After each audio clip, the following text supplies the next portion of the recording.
Chapitre 39. Comment le moine fut fêté par Gargantua et des beaux propos qu'il tint en soupirant.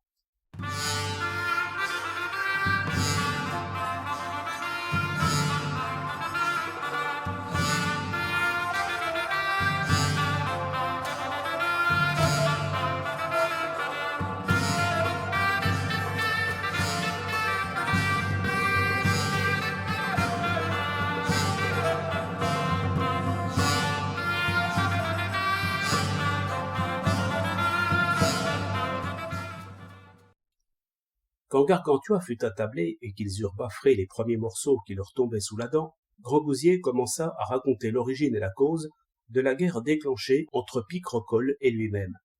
Il en arriva au moment de narrer comment frère Jean des Entomeurs avait triomphé lors de la défense du clos de l'abbaye. Il fit son éloge et plaça sa prouesse au-dessus de celle de Camille, Scipion, Pompée, César et Thémistocle. Gargantua demanda donc que sur l'heure on l'envoyât quérir pour délibérer avec lui de ce qu'il convenait de faire. Son maître d'hôtel, selon leur volonté, l'alla quérir et le ramena joyeusement, avec son bâton de croix, sur la mule de Grangousier.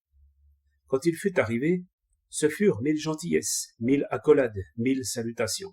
« Eh, frère Jean, mon ami, frère Jean, mon grand cousin, frère Jean, de par le diable, l'accolade, mon ami, à moi l'embrassade, viens là, mon couillon, que je t'éreinte à force de te serrer dans mes bras. » Et frère Jean de jubiler. Jamais nul homme ne fut si aimable ni gracieux. Là, là, dit Gargantua, sur une escabelle, ici, au bout, à côté de moi. Je veux bien, dit le moine, puisque tel est votre bon plaisir. Page, de l'eau. Donne, mon enfant, donne. Elle me rafraîchira le foie.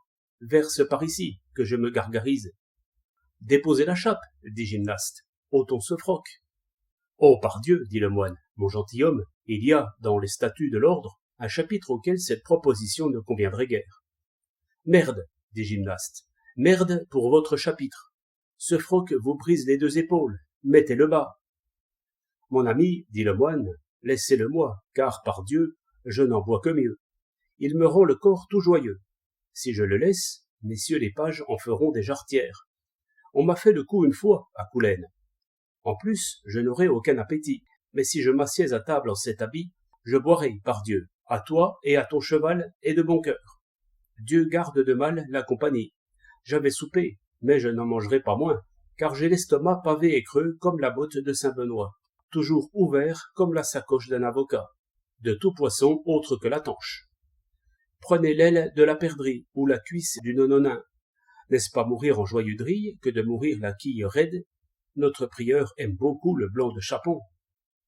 En cela, dit Gymnaste, il ne ressemble point au renard, car il ne mange jamais le blanc des chapons, des poules et des poulets qu'il prenne.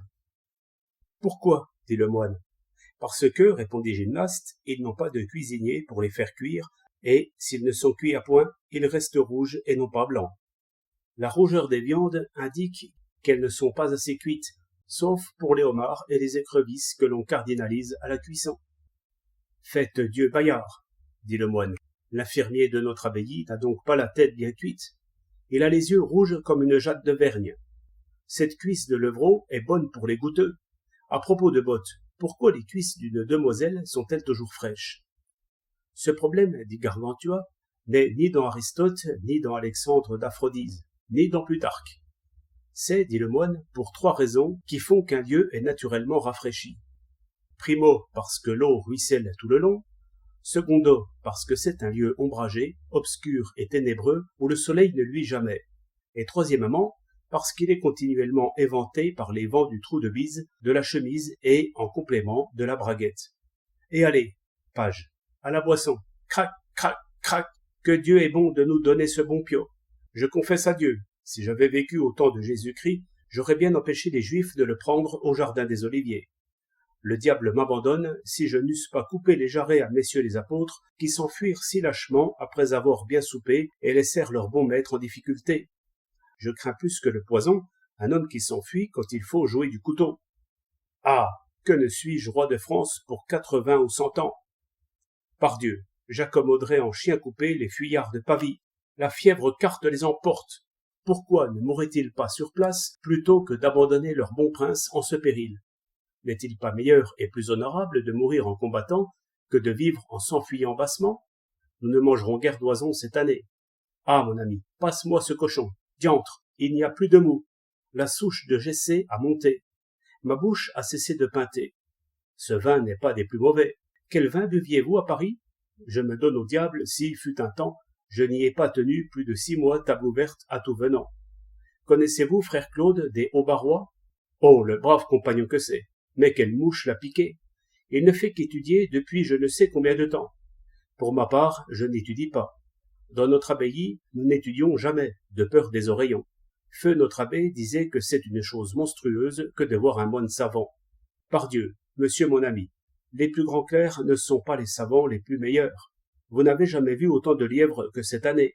Je n'ai pu récupérer ni autour ni tiercelet nulle part. Monsieur de la Bellonnière m'avait promis un lanier, mais il m'a écrit il y a peu qu'il était devenu pantois. En 7 ans, les perdrix vont nous manger les oreilles. Je ne prends pas de plaisir à l'affût, car j'y attrape du mal. Si je ne cours pas, si je ne m'affaire pas, je ne suis pas à mon aise. Il est vrai qu'en sautant les haies et les buissons, j'y laisse du poil de mon froc. J'ai récupéré un joli lévrier. Je me donne au diable si un lièvre lui échappe. Un laquais le menait à monsieur de Montlévrier. Je l'ai détroussé. Ai-je mal fait? Nenni, frère Jean, dit Gymnaste, nenni. De par tous les diables, nenni. Alors, dit le moine, à la santé de ces diables pendant qu'il y en a encore. Vertu Dieu, qu'en aurait fait ce boiteux, cordieux. Il a plus de plaisir quand on lui fait cadeau d'une bonne paire de bœufs. Comment? dit Bonocratès. Vous jurez, frère Jean? Ce n'est, dit le moine, que pour orner mon langage. Ce sont couleurs de rhétorique cicéronienne.